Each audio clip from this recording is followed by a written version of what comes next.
औज़ुबिल्लाहि मिनश्शैतानिर्रजीम बिस्मिल्लाहिर्रहमानिर्रहीम। लाखों करोड़ों दरूद नबी पाक सल्लल्लाहु अलैहि वसल्लम की ज़ात मुबारक पर, आप सल्लल्लाहु अलैहि वसल्लम के अहले बैत पर, आप सल्लल्लाहु अलैहि वसल्लम के सहाबा इकराम पर। नाज़रीन इकराम, आला अदालतों की जानब से फ़ैसले महफूज करके ताख़ीर से सुनाने के बारे में अदालत उज़्मा का एक इंतहाई अहम फ़ैसला। कमिश्नर इनलैंड रेवेन्यू बनाम सुई northern gas pipeline limited case में कमिश्नर इनलैंड रेवेन्यू की जानब से लाहौर हाई कोर्ट के 4 टैक्स रेफरेंसेस के फ़ैसलों के ख़िलाफ़ सुप्रीम कोर्ट में civil petition for leave to appeal जमा की गई, जिसकी समाअत अदालत उज़्मा का 3 रुकनी बेंच जिसमें जस्टिस काजी फायज़ा, जस्टिस याह्या अफरीदी और जस्टिस जमाल मंदोखेल साहब ने की। लेकिन समाअत के दौरान अदालत उज़्मा के नोटिस में यह बात लाई गई कि कमिश्नर इनलैंड रेवेन्यू की जानब से मंदरजा बाला मुद्दईयान बिल तरतीब 142 और 143 दोनों 142 और 143 दिनों की तख़ीर से जमा हुई है, जबकि दूसरी जनब मुद्दईयान यानी कमिश्नर इनलैंड रेवेन्यू की जानब से दावा किया गया कि मंदरजा बाला तमाम मुद्दईयान अपने मुकर्रर वक्त यानी 60 दिनों के अंदर ही सुप्रीम कोर्ट में उन्होंने जमा करवाई थी।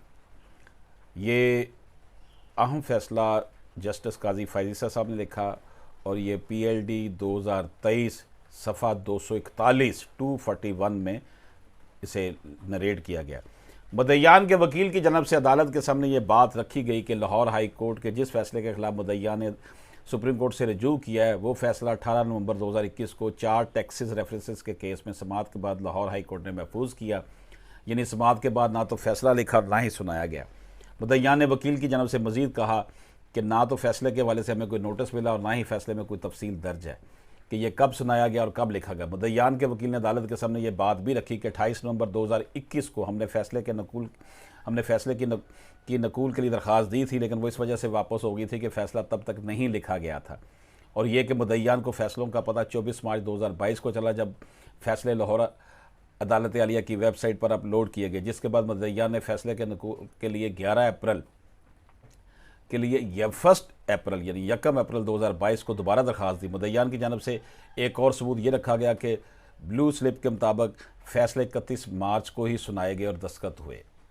मुद्दईयान के वकील की जानब से केस के हक़ाइक़ की वजाहत के लिए मुद्दा अहम के वकील की जानब से यह हकीकत तस्लीम की गई कि लाहौर हाई कोर्ट के फ़ैसलों पर सिर्फ तारीख समाअत ही दर्ज है और फ़ैसला सुनाने की वजह से कोई अलग तारीख नहीं है। लेकिन इनकी जानब से अदालत को बताया गया कि इर्द गिर्द के हालात व वाक़यात को देखकर यह अंदाज़ा लगाया जा सकता है कि मुद्दईयान की जानब से दरख्वास्त ताख़ीर के साथ जमा की गई। फ़रीक़ैन की जानब से दलाइल मुकम्मल होने के बाद अदालत ने गौर व गौज़ के बाद यह करार दिया कि चूँकि ये एक बात तो हकीकत है कि ये फ़ैसले तारीख़ समाअत के दिन नहीं लिखे गए और फ़ैसले में तारीख़ समाअत के अलावा कोई और तारीख़ दर्ज नहीं है, जिसके बाद ये पता चलाना मुश्किल है कि क्या ये दरख्वास्त बर वक्त सुप्रीम कोर्ट में जमा हुई है या नहीं। यहाँ तक तो ये एक आम सा केस था, लेकिन इसके बाद सुप्रीम कोर्ट ने इस अमर का जायज़ा लिया कि मुल्क की आला अदालतों में एक गलत रवायत जन्म ले रही है कि फ़ैसलों पर तारीख़ नहीं लिखी जाती और बाज़ औक़ात ये होता है कि फ़ैसले तख़ीर से सुनाने के बावजूद फ़ैसलों पर फ़ैसला लिखने की तारीख़ समाअत ही लिख दी जाती है। मंदरजा बाला गलत रवायत की जानब इशारा करने के बाद इस मसले के हल के लिए 3 सवालात रखे गए। क्या फ़ैसले पर तारीख़ लिखी जाए? नंबर 2, किसी फ़ैसले पर अगर तारीख़ फ़ैसला मौजूद ना तो इसके क्या नताइज हो सकते हैं? नंबर 3, अगर किसी फ़ैसले पर तारीख़ फ़ैसला दर्ज नहीं है और वो फ़ैसला चैलेंज हो जाए तो क्या रिकॉर्ड और इर्द गिर्द के हालात व वाक़यात को मद्देनज़र रखा जा सकता है कि क्या फ़ैसला बर वक्त चैलेंज हुआ है या नहीं? अदालत की जानब से सवालात रखे जाने के बाद इन सवालात पर अदालत की मामनत के लिए 2 वकील साहबान को पेश किया गया और अदालत उज़्मा के एडिशनल रजिस्ट्रार को भी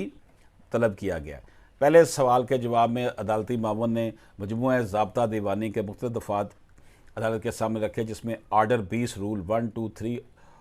और 7 और आर्डर 41 के रूल 30 और 31 शामिल हैं, जबकि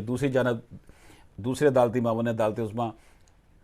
रूल से अदालत की मामनत की। मजमूआ ज़ाब्ता दीवानी और अदालत उज़्मा रूल्स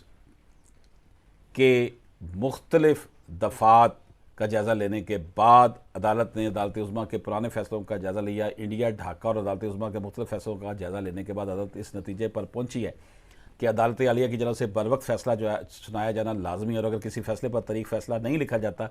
तो ये जज की जानब से एक मिसकंडक्ट के ज़मरे में आता है।